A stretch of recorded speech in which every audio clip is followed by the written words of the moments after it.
ગંગા સતી એક ભજનવાણીમાં કીધું, ઉપદેશ દેવો હોય તો પ્રથમ ભક્તિ બતાવજો ને, ગાડી નાખજો એનો માયલો મોહ.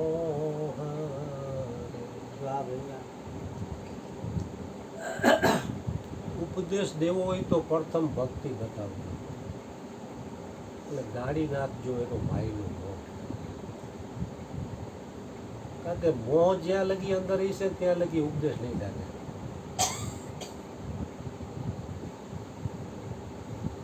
બીનું સત્સંગ ન હરી કથા, તેહી બીનું મોહન બા. મોહ ગયે બીનું રામ પદ, કોઈ ન દઢ અનુરાગ. સત્સંગ અને હરિકથા વગર મોહ જાય એમ નથી. જ્યાં સુધી મોહ હશે ને ત્યાં સુધી ઉપદેશ અસર નહીં કરે. એટલે ગંગા સતીએ કીધું કે પ્રથમ ભક્તિ બતાવજો પાનભાઈ.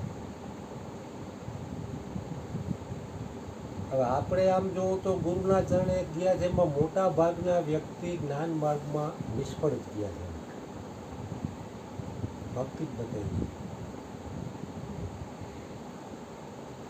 ભક્તિ કઈ બતાવી ઉપદેશમાં? મન, કર્મ અને વચન. કે મનથી કોઈનું ખરાબ ચિંતન કરવું નહીં, કોઈનું બુરું ઈચ્છવું નહીં.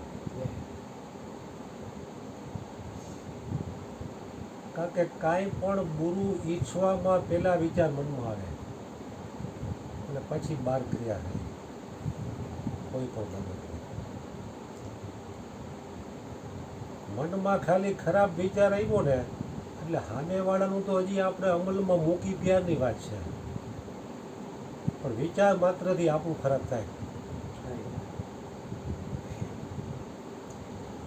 બીજાનું સારું કરવાનો વિચાર આવે તો તમે સારું કરવાનો વિચાર કરો, હજી કર્યું નથી પણ એનો વિચાર કરવાથી તમારું સારું થાય. જેવી રીતે કોઈ વ્યક્તિને તમે ચંદનનું તિલક કરવું હોય તો તિલકમાં પહેલાં આંગળી તમારી બોલે, પછી તમે આ વગર કરો ને પહેલાં ટાઢક તમને બની. સામેવાળાને તો અહીંયા કરો ત્યારે ટાઢક થાય. જેવું ઈચ્છો અવરનું તેવું આપણું હોય. ન માનો તો કરી જુઓ, કરતા કર જણાય.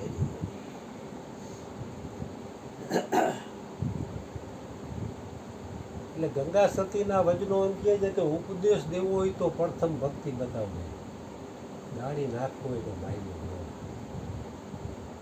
તો ભક્તિમાં મનથી કોઈનું ખરાબ વિચારવું નહીં.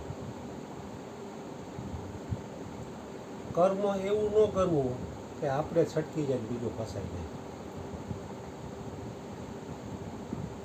વચન એવું ન ઉચ્ચારવું બને ત્યાં સુધી કે કોઈના હૃદયમાં રહેલો નારાયણ દુભાઈ જાય. આ ભક્તિ ગુરુએ બતાવી. કારણ કે જ્ઞાન માર્ગમાં તન મન ધન દીધા પછી બધાને પૂછ્યું તમારું નામ શું? તો કે ફલાણા ભાઈ. પ્રસાદી એટલી ખાઈ લીધી. કારણ કે તન મન ધન દેવામાં એટલો જ્ઞાન માર્ગ એટલો જ છે, એમાં નિષ્ફળ ગયા છે આપણે બધા. એટલે ભક્તિ જ આપણને બતાવવામાં આવી છે. કારણ કે ભક્તિમાં સફળતા મળે પછી જ જ્ઞાન માર્ગનું પગથિયું ચડી જાય. ભક્તિઓ એની પાસે જ્ઞાન આવે એવું બની શકે, પણ જ્ઞાન હોય અહીંયા ભક્તિ આવે એવો નિયમ નથી. એટલે આમ જોવો તો જ્ઞાન કરતાં પણ ભક્તિ શ્રેષ્ઠ છે.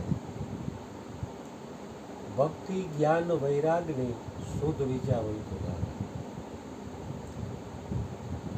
મોટે ભાગે થાય કેવું, શુદ્ધ વિચાર આવે એટલે આપણે આજનું કામ કાલ ઉપર છોડી પછી કરશું ને તો મન આપણને દગો દી જાય.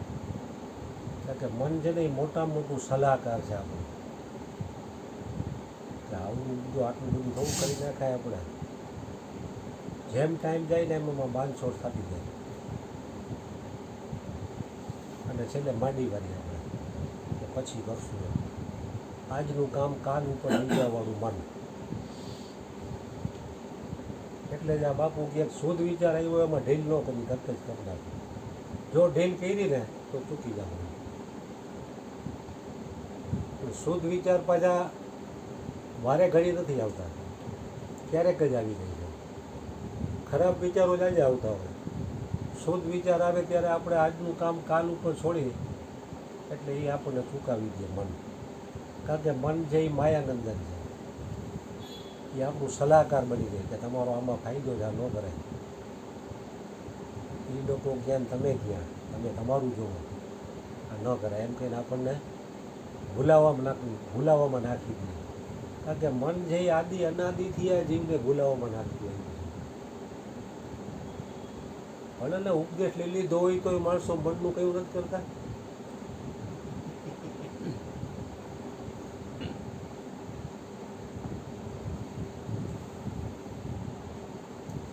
કુંભ કા બાંધા જલ રહે, જલ બિન કુંભ ન હોય.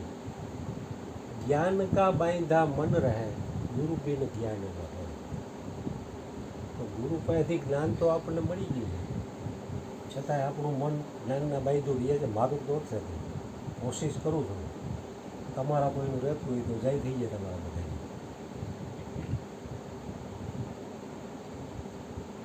એટલે ગુરુ તો દયા કરે છે. કલ્યાણ કરવાના ભાવ માત્રથી તમારું કલ્યાણ થાય છે. પછી તમે કરો ત્યારની વાત ત્યારે.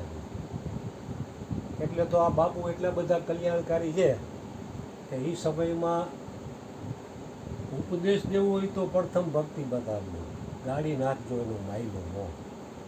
અત્યારે તો આ બાપુને એટલી બધી કલ્યાણની તીવ્ર લગ્ની છે કે કોઈ વ્યક્તિ એક વાર કે બે વાર આવીને એમ કે મારે ઉપદેશ લેવો જ આપી દે.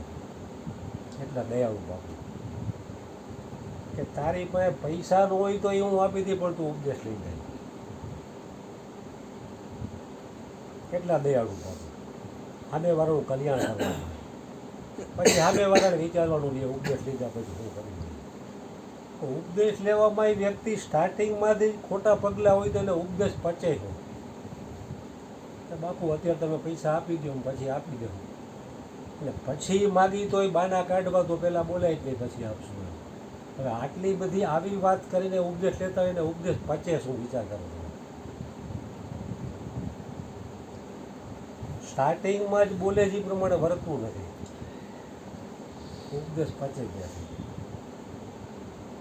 એટલે બીનું સત્સંગ ન હરિકથા તે બીનું મોહ ન ભાગ. મોહ ગયે બીનું રામ પદ હોય નઢ. એટલે ઉપદેશ લીધા પહેલાં અને ઉપદેશ લીધા પછી પણ સત્સંગની જરૂરિયાત છે. નહીંતર છે ને આ બધી જગ્યાએ જે છે ને એની જ વિસ્મૃતિ થઈ ગઈ. કારણ કે માયાનું બળ એટલું બધું છે કે વિસ્મૃતિ કરાવી દે છે. બધું નામ જ છે. તો આ ભગવાને વાત કરી કે સામાન્ય બાબતમાં ભયનું લખલું આવી જાય. રણછોડદાસજી બાપુ જેવાને ભય આવી ગયો. ખીલો મારવા ગયો તો ધોતિયાનું શેડું ભરાઈ ગયું, તાવ આવી ગયું 4 દિવસ. તો એ તો ઘણી ઊંચી પરાકાષ્ઠા હતા ને, આપણે તેની પાસે કાંઈ ન કહેવાય. એટલે ભય તો આવે. કોઈ વ્યક્તિ એમ કે તું કોઈના બાપથી નથી બીતો, એ બોલી જાય, બાકી હકીકતે બને ત્યારે ખબર પડે. હાજી ખબર જ છે મૃત્યુ ગમે તે રીતે થવાનું જ છે, પણ છતાંય ભય લાગે હરેક વ્યક્તિને. સદગુરુ મહારાજ બાપા 2 ભજન ગાઓ. બે બાપુ